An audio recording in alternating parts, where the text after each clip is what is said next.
everyone, I'm Levi Labana, and in this video, I will present to you my point entitled When I Become a Teacher, Technology Will Be My Friend. If I become a teacher, oh so fine. I'll harness technology to make learning shine. I'll use digital tools to engage and inspire, to make complex concepts easier to acquire. Virtual field trips will take my students far, to places that were never been near and far. We'll explore the world through virtual reality and discover the wonders in pure ecstasy.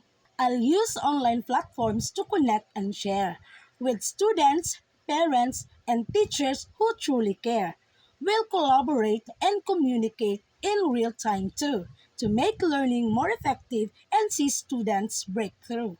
So if I become a teacher, technology will be my guide to make learning more engaging and help my students glide into a world of knowledge where they will grow and thrive with technology and teaching side by side. I'll use digital whiteboards to illustrate and explain, and online resources to make learning more obtainable and gain. I'll create podcasts and videos to reach students in new ways and make learning more accessible for all my students' days. I'll use technology to personalize and make learning more fun with adaptive software that's tailored to each student one by one.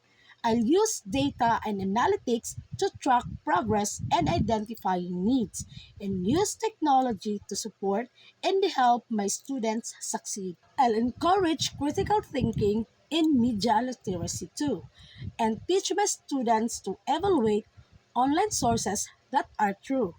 I'll show them how to use technology to create and express, and help them develop skills that will serve them well. So if I become a teacher, technology will be my friend. Together, we will create learning experiences that will never end. We will explore, discover, and learn in new exciting ways, and make classrooms a place where students look forward to their days.